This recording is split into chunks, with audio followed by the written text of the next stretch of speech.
The First Law of Narcissism. What is the first law of narcissism? It is this: all appliances must be under control and kept under control.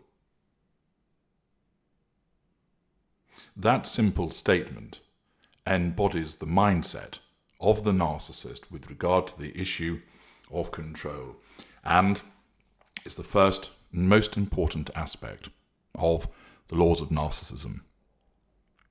Control forms part of the prime aims, alongside fuel, character traits, and residual benefits. Control and fuel are the most important prime aims.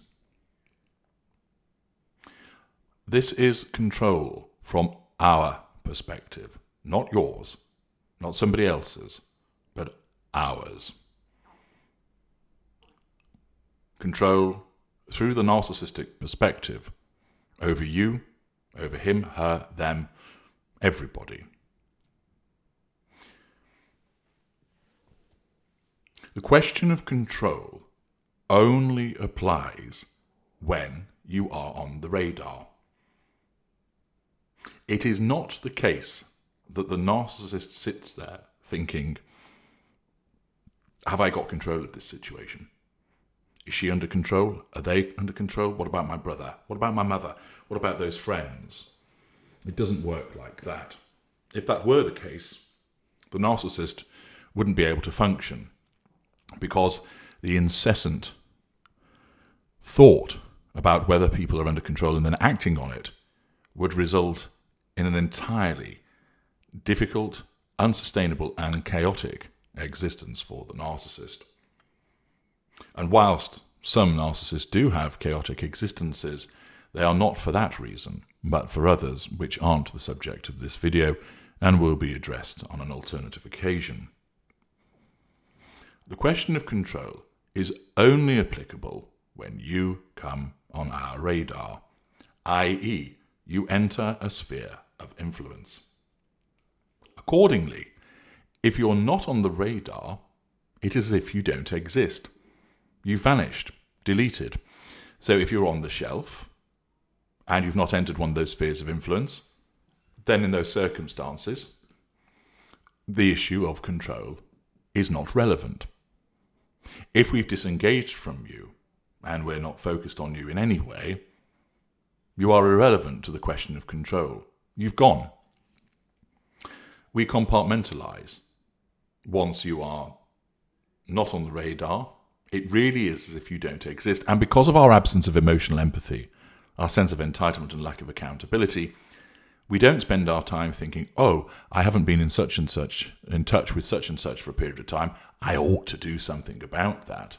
We might create the impression of thinking that way, but we don't actually behave in that manner.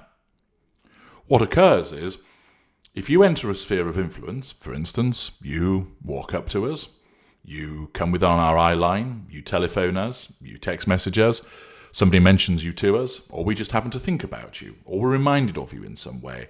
All of those are ways that you enter the spheres of influence. And I would encourage you to listen to the important video about the spheres of influence to understand how it is that your behaviour causes the risk of a Hoover trigger occasioning. You might not think that that is entirely important, but it is. When you enter a sphere of influence, either caused by you or caused by somebody else, or we just happen to have thought about you, you come up on the radar. And therefore, the first law of narcissism becomes immediately applicable. All appliances must be under control and kept under control. When you come up on that radar, in obedience of that first law of narcissism, the narcissism asks this question: is this appliance under control or not? That question occurs in the unconscious instinctive mind of the lesser and the mid-range, and in the conscious calculating mind of the greater or the ultra. When that question is asked, is this appliance under control or not? How do we know? Well, it is invariably based upon what you are doing. Accordingly, If you have sent a text message to the narcissist saying, "Hi, how are you doing? I miss you," you've provided a dollop of positive fuel, but you've also signalled that you're under control because you're approaching us in a benign fashion, asking after us. You're not threatening us in terms of control. You're not challenging our superiority. You're not asking questions of us. You're not trying to pin accountability upon us. And therefore that signals that you are under control. And in that instance, the narcissism determines this appliance is under control. The first law of narcissism has been fulfilled. All is good. There might follow a hoover thereafter for separate reasons, namely fuel, character traits, or residual benefits, and that is not within the scope of this video. So if you were wondering, well, why is it then, when I send a text of that nature to the narcissist, I receive a response? Is it because they're asserting control? The answer is, it's for another reason that it's being done, not related to control. If you send that text as described and you don't get a response, that is because the narcissist instinctively or through awareness knows that you are under control, and therefore there is no need to assert control. And if the narcissist doesn't need anything from you, then you're not answered. Why? Our sense of entitlement, lack of emotional empathy, need for efficiency and lack of accountability. Why reply to somebody when we know they're under control and we don't need anything else from them? We don't need to do it to be nice to you. We don't need to do it out of kindness or consideration. We don't have those characteristics. They only manifest to give us what we want. They don't exist in themselves. So your action, or of course lack of action towards us, determines whether you are under control. That is how we know it, either instinctively in the unconscious, or in aware narcissists, we're consciously aware. Thus, if you send a text saying, "Where the fuck are you? You should have been here half an hour ago," we know you're not under control. If we happen to think about you, and you come up on the radar, we have no evidence as to whether you're under control, perhaps if we've not heard from you for a number of weeks. Where there is an absence of information, the default setting is you are not under control. And that is why, subject of course to the Hoover execution criteria being met, the narcissist might hoover you out of nowhere. You haven't done anything to enter a sphere of influence, but the narcissist has just happened to think about you as a random thought, hasn't dealt with you in weeks. Therefore, there is no information available to the narcissism to know that you are under control. Therefore, it is assumed you are not, and therefore it is a necessity of asserting control over you, so you are hoovered. We know whether you are under control as a consequence of your behaviour to us. Similarly, we know if you're not under control as a consequence of the nature of your behaviour towards us or the absence of any information.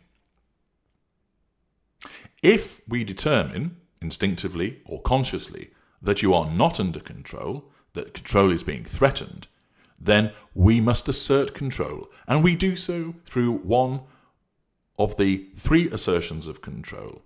And if you have not done so already, you really ought to access this material because it will aid your understanding of the narcissistic dynamic.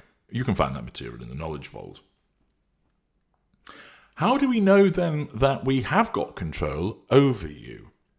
Remember, it is apparent to me that some people make the mistake of thinking that for the narcissist to understand that we have got control over you is almost that you have to kowtow to us, prostrate yourself before us, bow and scrape.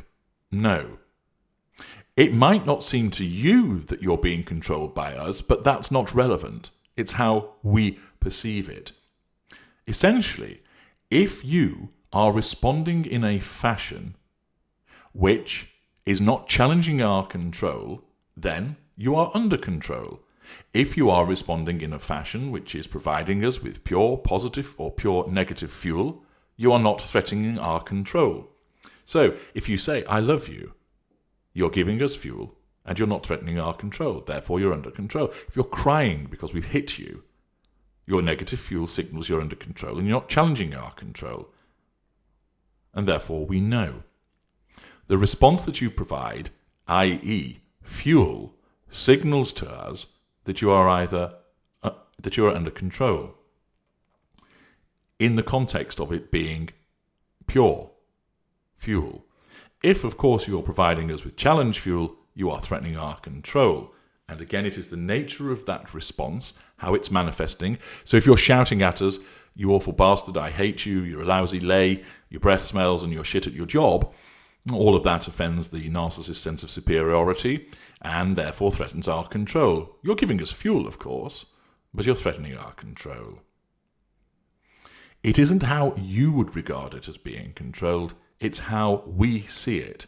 And for us to understand and know, either instinctively or consciously, it is through the provision of the fuel and the attendant behaviour, whereby if you are not threatening our control when you're providing that fuel, it therefore follows that you're under control. If you are not giving us any response, you will be threatening our control. If you are providing us with fuel but in a manner that challenges us, you are threatening our control and therefore you are not under control. We instinctively or consciously look at the nature of your response to us, the absence of a response, or the provision of a response and its form, and that then signals to us that we have you under control in relation to the direct assertion of control. And if you want to understand more with regard to the nature of your interactions with us and how you only ever actually have 3 with us, access the 3 interactions with the narcissist, also to be found in the Knowledge Vault. There are other instances whereby we know that we have you under control, and that is following the imposition of indirect control based upon the response of somebody else, and in situations where we determine that we are going to remove ourselves from your threat to our control, which then means we must have you under control. Of course, in your world, we haven't. You could still be stood there ranting and raving at us. But if we're no longer there to hear it, we've stopped you challenging our control, which means we believe you are now under control from our perspective. I know that that will seem somewhat strange to you, but that is how it works. As long as we nullify the threat that you pose, we have control over you. You are either giving us that control in a way that we can see, instinctively or consciously, or we take steps to nullify your threat, which therefore must mean we now have you under control. That is how we recognize that control has been asserted. So the first law of narcissism is that all appliances must be under control and kept under control. When you come on the radar, we must determine, is this person under control? If you are, then the first law has been obeyed. If you're not, then we must take steps through the assertions of control to bring about your compliance with that law. And we always do. You might not see it as winning, but from our perspective, we always succeed in gaining control over you from our perspective. And that is why the first law of narcissism is so absolute and fundamental, because without control, there can only be difficulties for us. And that necessity, based upon control, arises from the formation of what we are as narcissists. And if you wish to understand more about that, and why control becomes so important to us, listen to the video, What Makes a Narcissist? This is the first law of narcissism. It is at the heart of everything that we do with you and everybody else. When you're not around and you're not on the radar, it doesn't matter, because you don't exist. But the moment you come on the radar, this first law of narcissism is applicable and must be obeyed and must be attained in one form or another.